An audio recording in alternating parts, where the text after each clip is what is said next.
Hi! Welcome back sa akin channel. Babati muna ako sa inyo mga pahinga old to yung tanan dyan sa Baclayan. Kumusta na kayo dyan? Eto pala, umalis kami. Namasyal kami. Nandito pala kami ngayon sa Okada.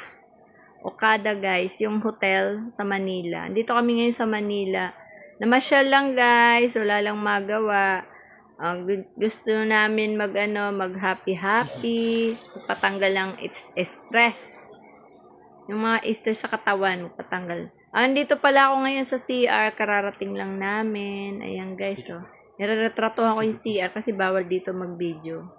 Kasi ano to, may bawal sila. Eto guys, magpa-arte-arte muna ako sa CR. Nag-video-video ko, ayan. Maganda kasi CR nila. Ayan guys, kumain muna kami. Ayan, kumain kami dyan sa Okada. Ayan, ang pagkain namin. Yung mga in-order namin, ayan, kumain kami. Ayan guys, kumain kami ng mga pagkain nila. Masasarap din ang pagkain nila sa Okada. Marami sila pa. Ito, nag-pizza kami. Pizza. O yan, kumain din kami ng pizza. Basta nag-ano-ano lang kami, nag-coffee, pasyal-pasyal. Nagpalipas ang oras kasi traffic. Yun na. Paano? Magpapaalam na ako sa inyo dahil aalis na kami, pauwi na kami, tapos na kami kumain.